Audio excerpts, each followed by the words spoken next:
भगवान देवाधिदेव महादेव को जल चढ़ाते हैं। उसके 5 अलग अलग तरीके हैं। बहुत सावधानी से सुनना कथा, आपकी और हमारी जिंदगी की सार्थकता को सिद्ध करने वाली कथा। आज पंजाब की इस पवित्र भूमि पर अगर यह प्रसंग निकला है तो इसको आप अगर सुनेंगे तो आपका जीवन सार्थक होगा। शिव जी को 5 तरह से जल चढ़ाने का तरीका है।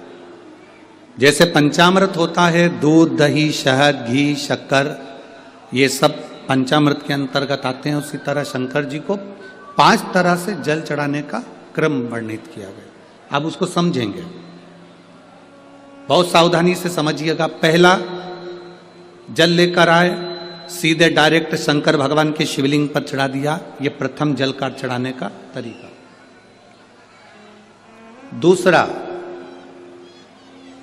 जहां से पानी बहकर जाता है, जहां से जल बहकर जा रहा है, उसके ठीक विपरीत जल उत्तर में जा रहा है, आप दक्षिण में खड़े होंगे और दक्षिण में खड़े होकर उत्तर की ओर मुख करेंगे और शिव जी को जल समर्पित करेंगे।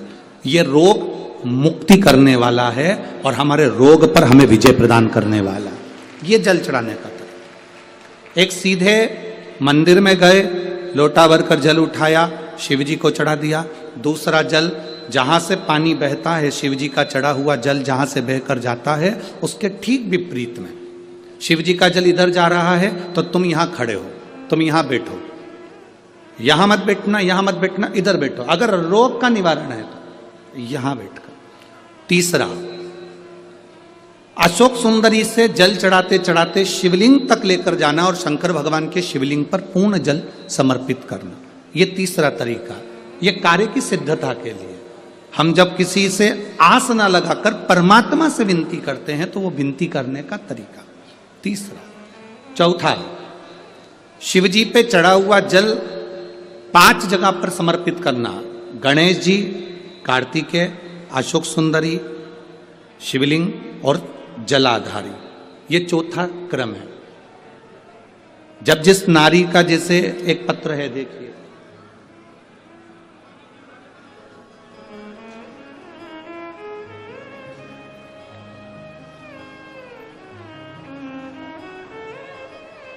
मेरा नाम मोनिका है, मेरे पति का नाम संजय सिंह है।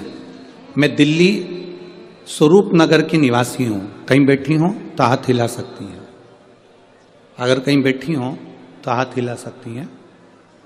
मेरा नाम मोनिका है, मेरे पति का नाम संजय सिंह है। मैं दिल्ली स्वरूप नगर की निवासी हूँ। मेरा फ़ोन नंबर ये है। कहीं बैठी हैं? अच्छा, सीढ़ी पर है। ठीक है, आप हाथ हिला दीजिए। श्री शिवाय नमस्तुभ्यम। ठीक है, कैमरे वालों को दिख गया है ना? ठीक है। भोले बाबा की कृपा का मैं क्या वर्णन करूं गुरुदेव। आप जो जल चढ़ाने का तरीका वर्णित करते हो, अगर उसको नियम से धारण करने वाला व्यक्ति होता है तो बाबा सुनता जरूर है। गुरुदेव,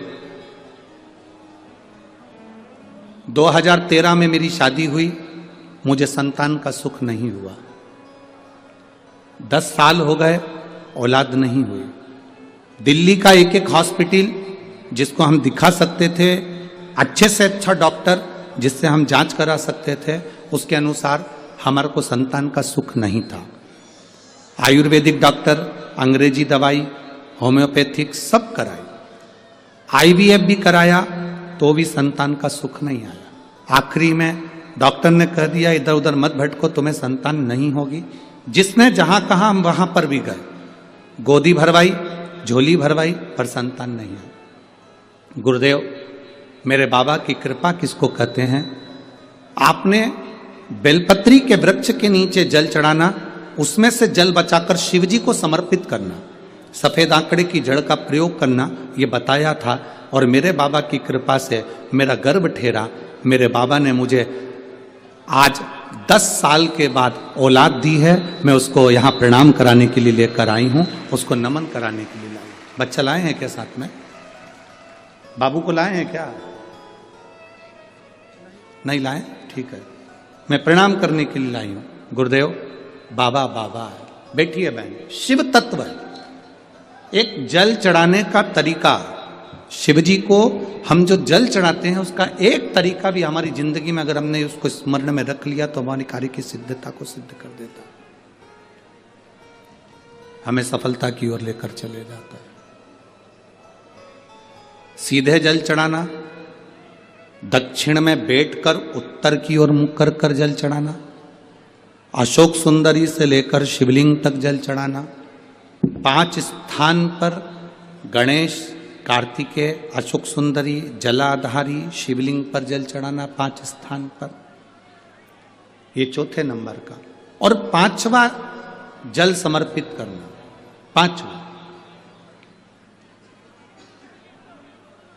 5वें नंबर का जल।